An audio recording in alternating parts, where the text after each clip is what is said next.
ورفعنا لك ذكرك کہ اس کا آیا ہے توصیف کی توصیف میں، تفسیر میں، تشریح میں، توضیح میں، تضمین میں ہے، عہد کی شامل ہے زبان۔ بسم اللہ الرحمن الرحیم، اللہم صلی علی سیدنا و مولانا محمد وعلی آل سیدنا و مولانا محمد وبارک وسلم وصلو علیہ۔ شعر نمبر مقدمے کا 65۔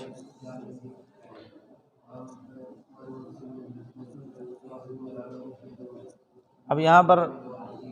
ناظم رحمۃ اللہ علیہ ذکر فرمائیں گے رموز جو پہلے بیان کیے، ان کے بعد کہ استعمال کرنے کا طریقہ ان کا تو آپ کو پتہ چل گیا کہ کس طرح ہوگا۔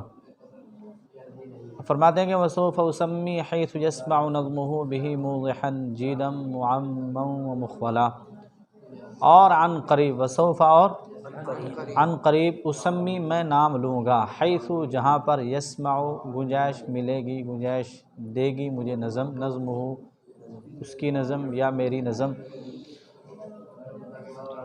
یا اس شعر میں، اس نظم میں، بہی اس کے ساتھ، موضحاً کہ خوب واضح کرنے والا، جیدن گردن، معمن چچا والی، و مخولا اور ماموں والی، اور ماموں والی۔ کہتے ہیں کہ میں رموز تو استعمال کروں گا، لیکن ہر جگہ پر میرا یہ مقصد نہیں ہے کہ ہر جگہ میں رموز ہی استعمال کروں گا، بلکہ جہاں پر گنجائش ملے گی تو وہاں پر میں نام بھی ذکر کروں گا۔ یعنی رموز حرفی مرکب بھی استعمال ہوں گے، اور رموز حرفی انفرادی بھی، اور رموز کلمی وہ بھی استعمال ہوں گی، اور نام بھی استعمال ہوگا۔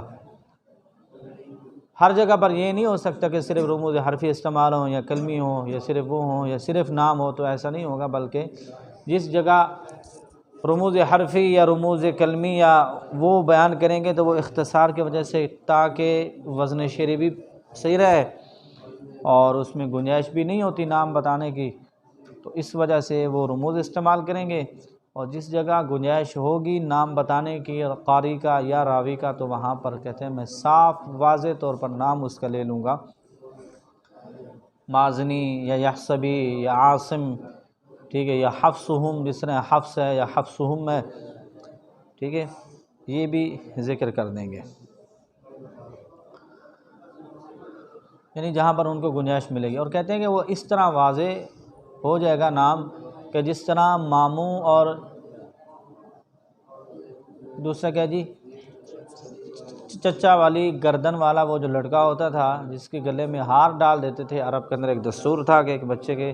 جس کے ماموں اور چاچا ہوتے تھے تو اس کے گلے میں ہار ڈال دیتے تھے، پتہ چل جاتا کہ جناب اس کا بڑا خاندان ہے، چاچے بھی ہیں، ماموں بھی ہیں، تو ذرا دھیان سے اس کو کوئی چھیڑ چھاڑ نہ کرے، کوئی جرات نہ کرے، تو ہر کسی کو پتہ ہوتا تھا، خیال سے لوگوں کو پتہ چل جاتا کہ اس کا خاندان بڑا ہے۔ آج کے زمانے میں بھی یہی ہے کہ جس کے دوست احباب زیادہ ہوں یا کوئی خاندان بڑا ہو تو لوگ اس سے پنگا نہیں لیتے، پنگا شریف آدمی سے لیں گے جس کا کوئی آگے پیچھے کوئی ہے ہی نہیں، لڑائی جھگڑا اسی کے ساتھ کرتے ہیں، جس کا پتہ ہے ان کو کہ جناب یہ تو بدماش نے یا ان کے ساتھ کوئی بڑا خاندان ہے، کوئی تگڑے بندے نے، اس کے ساتھ بھی پنگا لیتا نہیں ہے۔ وَمَنْ كَانَ ذَا بَابٍ لَهُ فِيهِ مَذْهَبٌ فَلَا بُدَّ أَنْ يُسْمَى فَيُدْرَى وَيُعْقَلَ، اور کہتے ہیں وَمَنْ كَانَ جو ہوگا، ذا والا باب والا، یعنی جو مکمل ایک باب والا، جس باب کے اندر کسی قاری یا راوی کے کیا ہوں گے ذکر ہوگا، اسی کے اصول ذکر کیے جائیں گے، فیہ اس کے لہو اس کے لیے، فیہ اس میں، مذہب اس کا مذہب کے بارے میں باتیں ہوں گی، اسی کے قواعد ہوں گے، اسی کے ضابطے ہوں گے، فلا بدہ کہتے پس ضروری ہے پھر میرے لیے ہیں یسما کہ میں اس کا کیا لوں، نام لوں، نام بتاؤں، نام لیا جائے، فیدرا تاکہ وہ جان لیا جائے، ویعقل اور سمجھ لیا جائے۔ کہتے ہیں کہ جو کسی ایک قاری یا کسی ایک راوی کے لیے یا کسی قاری راوی کے لیے جو باب مستقل ہوگا، اس کے اندر صرف اسی کے اصول ذکر کیے جائیں گے، تو میں کیا کروں گا، اس کے اندر اس کا نام لے لوں گا، اور کہتے پھر آپ کو وہ پتہ چل جائے گا، سمجھ بھی لیں گے، آپ جان بھی لے جائیں گے، آپ کو معلوم بھی ہو جائے گا، ٹھیک ہے جی، تو کہتے ہیں یہ میرے لیے اس وقت ضروری ہوگا۔ اب جیسے باب وقف حمزہ حشام ہے، باب الکسائی ہے نا جی، ہیں اب امام کسائی کا ہے، اس کو الگ بیان کیا ہے۔ اسی طرح باب الادغام الکبیر ہے، جس کو سوسی کے لیے بیان کیا ہے۔ ایسے ہی نقل حرکت کا ہے، آپ کو پتہ ہے وہ کس کے لیے، ورش کے لیے، ٹھیک ہے۔ تو جو جس کے لیے باب ہوگا تو اس کے اندر اسی کا ذکر صراحت کے ساتھ کر لیں گے، اس کا نام ذکر کر لیں گے۔ اور اس کے علاوہ بھی صرف یہ نہیں کہ صرف اگر کسی کا باب ہے تو نام لیں گے، وگرنہ نہیں، جس طرح پہلے ذکر کیا ہے جہاں گنجائش بھی ملیں گی تو وہاں پر بھی اس کا ذکر کر دیا جائے گا۔ اور یہ بھی ضروری نہیں ہے کہ جس باب کے اندر کسی ایک کا ذکر ہوگا تو صرف اس کا نام لیا جائے گا، یعنی اس کا نام ہوگا، رمز نہیں آ سکتی، نہیں، بس اوقات رمز بھی آ جائے گی بیچ میں، رمز بھی جہاں پر کلمے میں اور اس میں کوئی متشابہ نظر آئے گا تو وہاں پر اس باب کے اندر بھی کیا کر دیں گے، اس کو کہ رمز وغیرہ استعمال کرنے میں یا نام بتانے میں کیا ہو جائیں گے، وہ آزاد ہیں۔ احلت فلبت حل معانی لبابها وسوت بها ما ساغ علبا مسلسلا۔ احلت اس نے آواز دی، فلبت ہا پس اس نے اسے لبیک کہا، المعانی معنی، لبابها اس کے خالص، وسوت اور میں نے بہا اس میں ڈھالا، ما ساغا جو خوشگوار، عذباً شیریں، مسلسلہ آسان ہیں، حلق سے اترنے والے۔ کہتے ہیں کہ اس قصیدے نے آواز دی خالص معنی کو، کس کو؟ پکارا خالص معنی کو، یعنی تلاش کیا۔ کہتے ہیں میں نے بہت کوشش کی، بہت محنت کی کہ اس کے اندر ایسے معنی ہوں، ایسے الفاظ ہوں، اور پھر اس کے ایسے معنی ہوں کہ جو ہر کسی کے لیے کیا ہو جائیں، سہل ہوں، آسان ہوں، خوشگوار ہوں، اور کوئی اس کے لیے مشکل نہ بنے۔ تو کہتے ہیں اللہ کریم کی رحمت کے طفیل خالص معنی نے اس کے جواب میں، میری پکار کے جواب میں لبیک کہا۔ پکار کے جواب میں کیا کہا؟ لبیک کہا۔ میں نے اس قصیدے میں کہتے ہیں وہ معنی وہ جمع کیے ہیں، وہ انڈیلے ہیں، وہ جمع کیے ہیں جو شیریں ہیں، بہت میٹھے ہیں، بہت عمدہ معنی ہیں، اور بہت آسان ہے، کہ جس طرح بالکل غذا ہوتی ہے نا، بہت، کہ جس کو بچہ بھی آرام سے پی لیتا ہے، بڑا بھی پی لیتا ہے، کوئی تکلیف نہیں ہوتی، سہل جس کو کہتے ہیں، یعنی بہت آسان سی، ٹھیک ہے، ہلکی پھلکی، ایسے سمجھ لیں کہ اس کے معنی بھی ایسے ہیں کہ ہلکے پھلکے ہیں، اور اشعار بھی بہت ہلکے پھلکے ہیں، اس کا کوئی مسئلہ نہیں ہے، یہ نہیں کہ اس کا معنی سمجھ میں نہیں آتا یا اس کے لیے کوئی گرامر کی ضرورت ہے، کہتے نہیں، بلکہ بس اشعار بھی بہت آسان ہے، اور اس کے ساتھ اس کے معنی بھی بہت آسان ہے، اور خوشگوار بھی ہیں، لذیذ بھی ہیں، کیونکہ اس کے اندر انہوں نے کافی چیزوں کا ذکر بھی کیا ہے کہ جو نصیحتیں ہیں، اور اس کے علاوہ کچھ جہاں پر اشعار آگے مشکل آئیں گے بس اوقات، تو جیسے ادغام کے اندر ہیں تو وہاں پر انہوں نے اس کے معنی بڑے خوبصورت کر کے ذکر کیے ہیں، تاکہ وہ بندہ اس کے معنی کے ساتھ اشعار بھی آسان ہو جائیں، اور اس کو صحیح معنوں میں، جیسے وہ زینب کے آئیں گے تو حالانکہ مقصود کچھ ہے اور اشعار کے معنی کچھ ہیں، تو اس وجہ سے کہتے ہیں کہ، اور ویسے بھی اس کے علاوہ بھی کہتے ہیں جو بھی ہیں تو جو مقصود بھی ہیں، ان کے علاوہ ادغام کبیر ہے یا جو بھی باب آئیں گے تو ان کے الفاظ بھی بہت آسان سے میں نے چنے ہیں، اور آسان الفاظ کے بعد اس کے معنی بھی بہت نہایت ہی آسان ہے کہ عام بندہ بھی اس کو کیا کر سکتا ہے، سمجھ سکتا ہے۔ وفی یسریہ، اور کہتے ہیں اس کے آسان کرنے میں، التیسیر رمت اختصارہ فاجنت بعون اللہ منہ مؤملا، کہتے ہیں اس کے آسان کرنے میں، کس کے؟ اس قصیدے کے، التیسیرہ، یہ التیسیرم تو میں نے قصد کیا، اختصارہ اس کا اختصار، کس کا؟ التیسیر کا۔ التیسیر کس کی؟ علامہ دانی رحمۃ اللہ علیہ کی کتاب ہے، اور اسی کو انہوں نے کیا کیا، مختصر کر کے، وہ نثر میں تھی، عربی میں تھی، نثر میں تھی، اور یہ کیا ہے، یہ عربی انہوں نے کیا کیا، عربی کے اشعار بنا دیے، نظم بنا دے، اختصار وہ کہتے ہیں میں نے ارادہ کیا اس کو مختصر کرنے کا، فعجنت پس پھل پا لیا، پس پھل بعون اللہ، اللہ تعالیٰ کی مدد سے، منہ اس سے، کس سے؟ کہ تیسیر سے، مؤملا،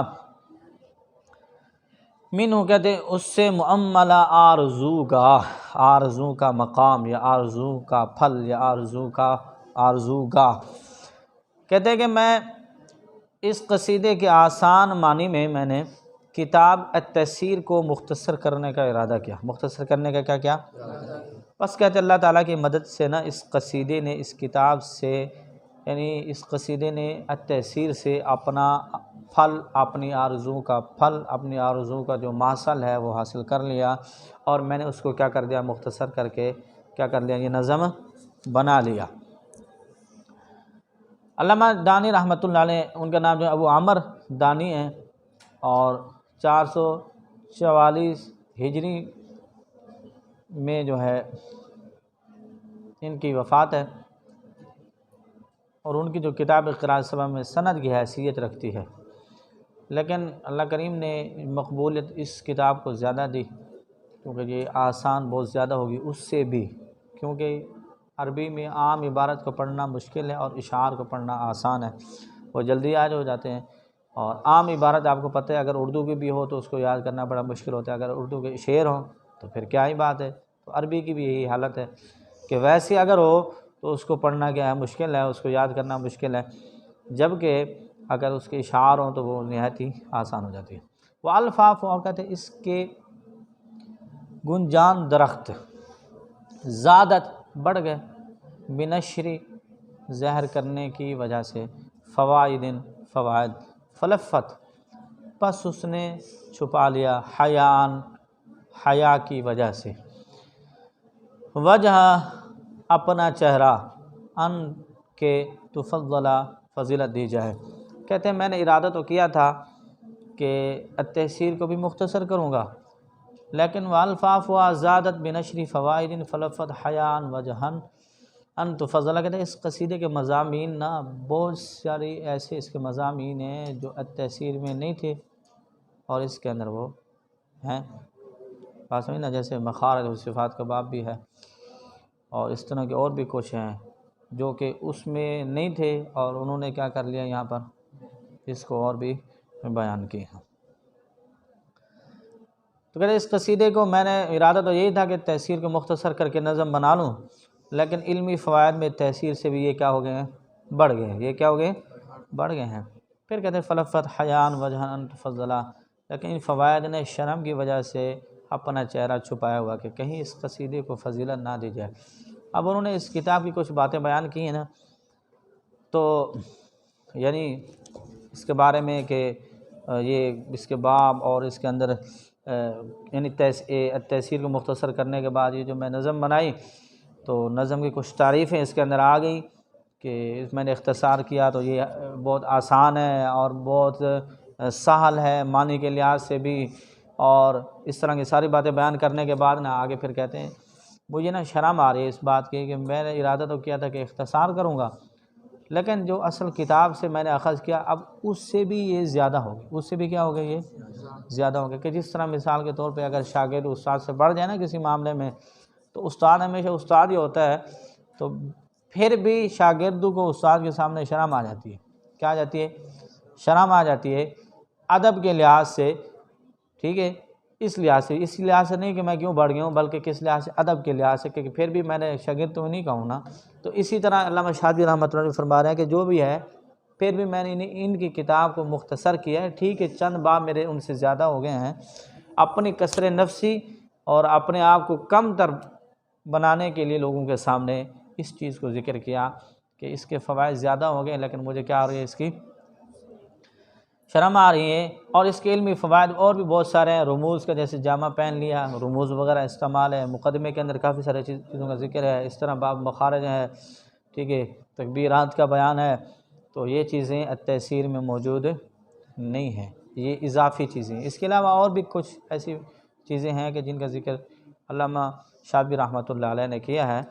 اور جبکہ علامہ دانی رحمۃ اللہ علیہ نے اس کا ذکر کیا نہیں ہے۔